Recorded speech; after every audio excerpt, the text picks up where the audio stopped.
बिस्मिल्लाहिर्रहमानिर्रहीम, अस्सलाम वालेकुम। पाकिस्तान को फैटफ की ब्लैक लिस्ट में डलवाने की कोशिश एक बार फिर बुरी तरह से नाकाम हो गई है और पाकिस्तान जून 2021 तक फैटफ की ग्रे लिस्ट में ही रहेगा। अगर फैसला मेरिट पर होता तो पाकिस्तान का नाम फैटफ की ग्रे लिस्ट से निकलकर व्हाइट लिस्ट में आ जाना था, लेकिन इसे हम फिर भी पाकिस्तान की बहुत बड़ी कामयाबी कहेंगे, क्योंकि जिस लेवल की लॉबिंग हो रही थी पाकिस्तान का नाम फैटफ की ब्लैक लिस्ट में डलवाने की, पाकिस्तान ने अकेले इन तमाम ताकतों के साथ लड़ते हुए इस साजिश को कैसे नाकाम बनाया, कौन कौन सा मुल्क पाकिस्तान के काम आया और किस किस ने पाकिस्तान की पीठ में छुरा घोंपा,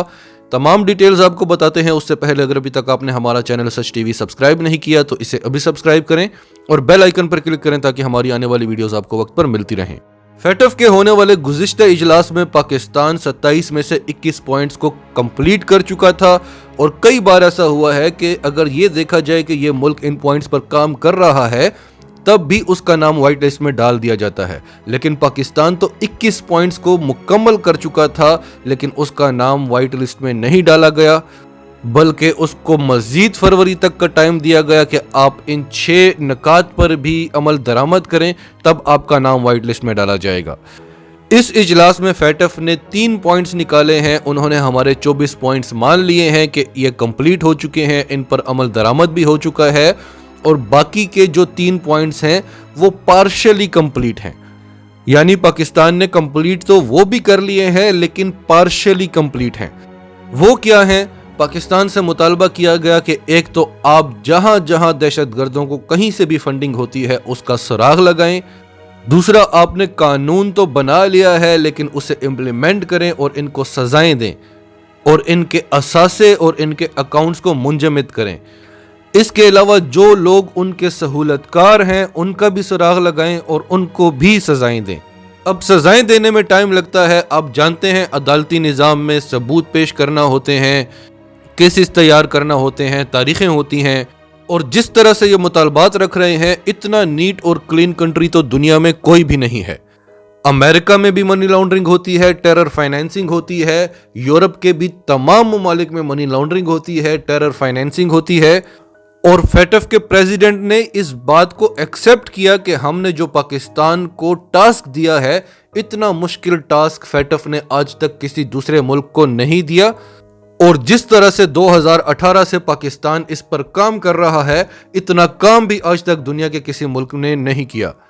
पाकिस्तान की पीठ में किस किस ने छुरा घोंपा है इस पर आगे चलकर बात करते हैं। पहले आपको ये बताते हैं कि पाकिस्तान को इससे क्या फायदा और क्या नुकसान हो रहा है। एक्सपर्ट्स का कहना है कि आज की तारीख तक जितनी देर तक पाकिस्तान का नाम फैटफ की ग्रे लिस्ट में रहा है, इससे पाकिस्तान को अब तक $38 बिलियन का नुकसान हो चुका है। अब आप समझने की कोशिश करें कि पाकिस्तान ने तरक्की क्यों नहीं की। एक तो करप्शन ने इस मुल्क की जड़ें काटी हुई थी, दूसरा हमारे लीडरान हमारे दुश्मन ममालिक के सहूलतकार बने हुए थे, तब भी उन्होंने पूरी कोशिश की थी कि पाकिस्तान का नाम फैटफ की ग्रे लिस्ट में चला जाए, और आज भी वो पूरी कोशिश करते हैं कि पाकिस्तान का नाम फैटफ की ग्रे लिस्ट से ना निकले। तीसरा, ये अमेरिका जो हमसे मुतालबात कर रहा है, इसकी जो जंग थी अफगानिस्तान में उस पर हमें $125 अरब का नुकसान हुआ है, जबकि पाकिस्तान के कुल कर्जे $115 अरब के हैं, और ये बातें करते थे कि हमने इमदाद दी है पाकिस्तान को। इसी बात पर इमरान खान ने अमेरिका में खड़े होकर डोनाल्ड ट्रंप की आंखों में आंखें डालकर उसको सुनाई थी। फिर 24 फरवरी को हमने एक वीडियो बनाई थी जिसमें हमने आपको बताया था कि भारत किस तरह से लॉबिंग कर रहा है, किस तरह से पाकिस्तान के खिलाफ प्रोपेगेंडा कर रहा है, और किस तरह से उसकी भरपूर कोशिश है कि पाकिस्तान का नाम फैटफ की ब्लैक लिस्ट में चला जाए। और आज भी भारत ने अपनी भरपूर कोशिश की, तमाम ताकतों को भी अपने साथ मिलाया, लेकिन पाकिस्तान अकेले लड़ा और अल्हम्दुलिल्लाह पाकिस्तान कामयाब रहा। आप वहां पर भारतीय सहाफियों का हाल देखते, भिखारियों की तरह भीख मांग रहे थे, रो रहे थे कि किसी तरह से पाकिस्तान का नाम ब्लैक लिस्ट में चला जाए। एक सहाफी ने कहा कि कब तक आप पाकिस्तान को टाइम देते रहेंगे, या तो पाकिस्तान का नाम व्हाइट लिस्ट में आ जाता अगर पाकिस्तान सारे पॉइंट्स कंप्लीट कर लेता, या पाकिस्तान का नाम ब्लैक लिस्ट में डाल दिया जाए। क्या पाकिस्तान हमेशा हमेशा के लिए ग्रे लिस्ट में ही रहेगा? तो फैटफ के प्रेसिडेंट डॉक्टर मार्कुस ने कहा कि जिस तरह से पाकिस्तान ने इस पर काम किया है और ये जो 3 पॉइंट्स हैं इन पर भी जिस तरह से वो काम कर रहा है, تو سوال ہی نہیں پیدا ہوتا کہ ہم پاکستان کو مزید ٹائم نہ دیں، اور جس طرح سے ہائی لیول انشورنس ہمیں ملی ہے پاکستان سے۔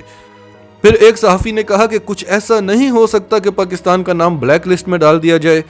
اور اس طرح کے سوالات کیے گئے کہ آخر میں فیٹف کے پریزیڈنٹ ڈاکٹر مارکوس نے کہا کہ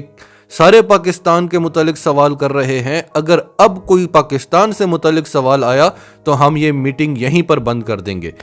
کیونکہ پاکستان سے متعلق تمام سوالات کے جوابات ہم 10 بار دے چکے ہیں۔ تو بھارت نے اپنی پوری کوشش کی کہ پاکستان کا نام فیٹف کی بلیک لسٹ میں چلا جائے۔ اس کے علاوہ فرانس 2 دن سے بھرپور لابنگ کر رہا ہے کہ کسی طریقے سے پاکستان کا نام فیٹف کی بلیک لسٹ میں چلا جائے، لیکن اسے کوئی بھی ایسا نقطہ نظر نہیں آیا، تو آخر میں اس نے کہا کہ ٹھیک ہے، پھر پاکستان کا نام گرے لسٹ میں ہی رہنے دیا جائے۔ اور اس کی وجہ کیا ہے کہ ہمارا مرد مجاہد عمران خان دنیا میں کہیں بھی مسلمانوں کے ساتھ زیادتی ہو تو اس پر آواز اٹھاتا ہے، تو اس سے ہمیں بہت زیادہ فوائد بھی حاصل ہوتے ہیں، لیکن اس طرح کے کچھ نقصانات بھی ہوتے ہیں۔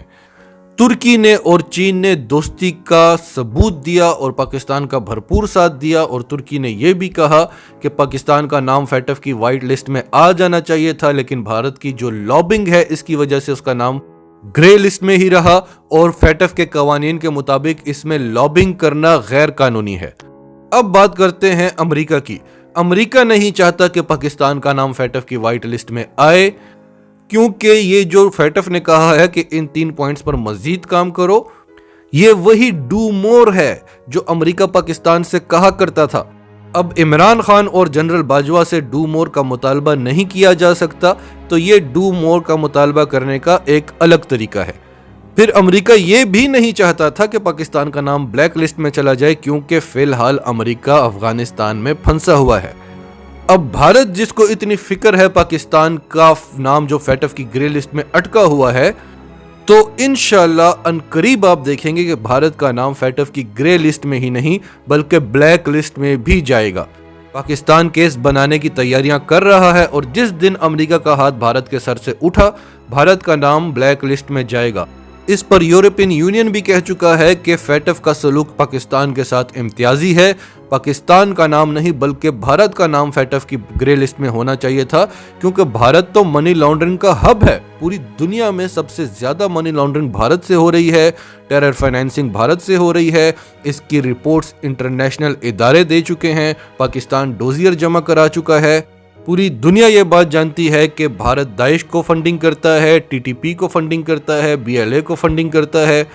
اور پھر امریکی رپورٹ کے مطابق بھارت کے 40 سے زائد بینک جو ہیں وہ منی لانڈرنگ اور ٹیرر فائنینسنگ میں ملوث ہیں، اور ان میں بھی زیادہ تر سرکاری بینک ہیں۔ پاکستان کے تو 3-4 بینک تھے، بھارت کے 40 بینک ہیں، اور یہ رپورٹ پاکستان نے نہیں دی، امریکی بینکوں نے دی ہے۔ اور الحمدللہ پاکستان کو اس سے فرق بھی نہیں پڑ رہا، کیونکہ پاکستان اب ورلڈ بینک اور IMF کے شکنجے سے آہستہ آہستہ اپنے آپ کو نکالنے کی کوشش کر رہا ہے۔ پاکستان میں زیادہ انویسٹمنٹ چین کی طرف سے ہو رہی ہے، سعودی عرب کی انویسٹمنٹ بھی بحال ہو چکی ہے، فارن ریمیٹنس بھی بہت زیادہ آ رہا ہے، اور ایکسپورٹس نے تو سارے ریکارڈ توڑ دیے ہیں۔ جاپان کی 500 IT کی کمپنیاں آ رہی ہیں، روس انویسٹ کر رہا ہے، بے شمار انویسٹمنٹ ہو رہی ہے، بڑے بڑے پروجیکٹس پہ کام ہو رہا ہے، لیکن کئی کمپنیاں ایسی ہیں جو اس انتظار میں بیٹھی ہوئی ہیں کہ پاکستان کا نام فیٹف کی گرے لسٹ سے نکل جائے تو ہم پاکستان میں انویسٹ کریں۔